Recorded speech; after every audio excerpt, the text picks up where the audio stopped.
and abideth forever.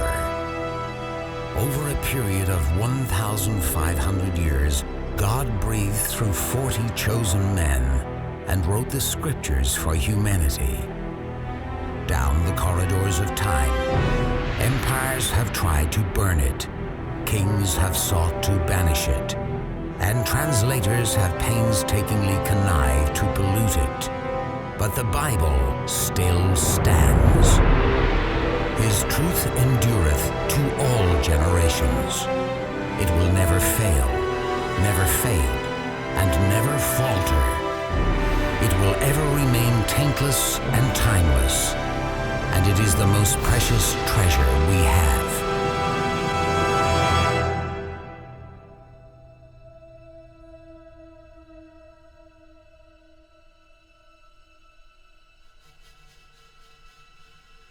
This idea that everybody on the left is plotting against Christianity and wants to wipe out religion is offensive. The Department of Defense has just issued a new list of extremists that should be watched. And on that, in fact, number one, past the Muslim Brotherhood, and past Hamas, Hezbollah, number one, evangelical Christians. Judgment is turned away backward. Justice standeth for all, for truth is fallen in the street.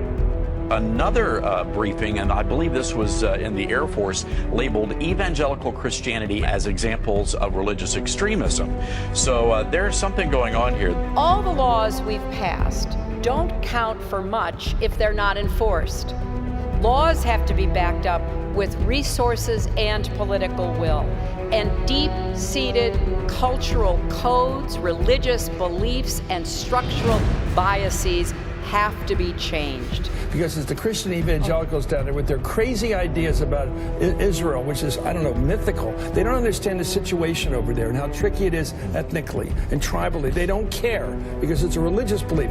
Do you believe that people in the Muslim religion stand condemned? What about Jews? They stand condemned too? Senator, I'm a Christian.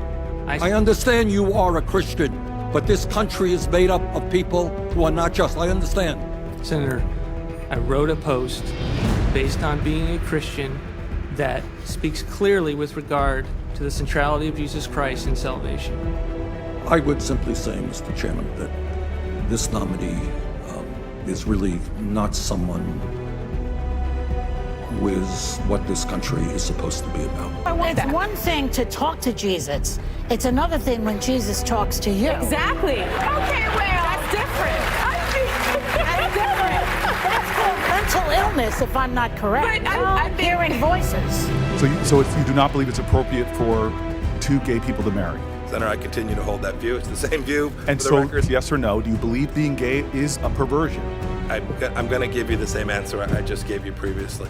I do not necessarily concur that you are put forwarding the values of our nation when you can't even, when you believe that there are people in our country that are perverse. So please tell me, in what universe do the following statements make sense? Mike Huckabee says we are moving rapidly toward the criminalization of Christianity. Bill O'Reilly says if you're a Christian or a white man in the USA, it's open season on you. Yes, that explains all those recent videos of police shooting unarmed white clergymen. Truth is no longer truth. Right is no longer right. Integrity is no longer integrity. There's nothing black. There's nothing white. Everything is cloudy gray. God, give us some teachers who say it's true. It's truth. It's truth. It's truth. It's truth. When this truth falls in the street, we lose our way, and man dies without God.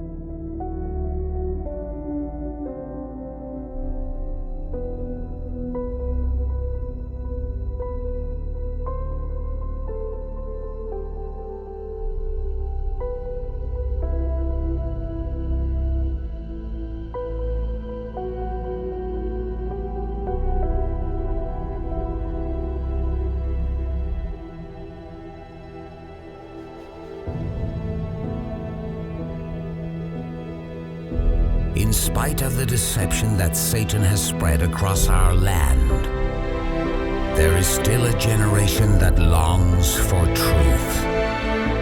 They refuse to give in to compromise and cultural relevance.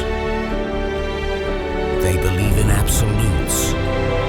They believe in the authority of Scripture. They believe that right is still right, and wrong will always be wrong. Truth needs a man. Truth needs proclaiming. Truth needs preaching. Truth needs declaring. Somebody's going to have to get back to holding truth up so justice, equity, and judgment can pass in the streets. We still believe in the old-fashioned way, that God created all things in 6 literal days, and that Jesus is the Son of God. We still believe in genuine holiness, personal soul winning, and the local church.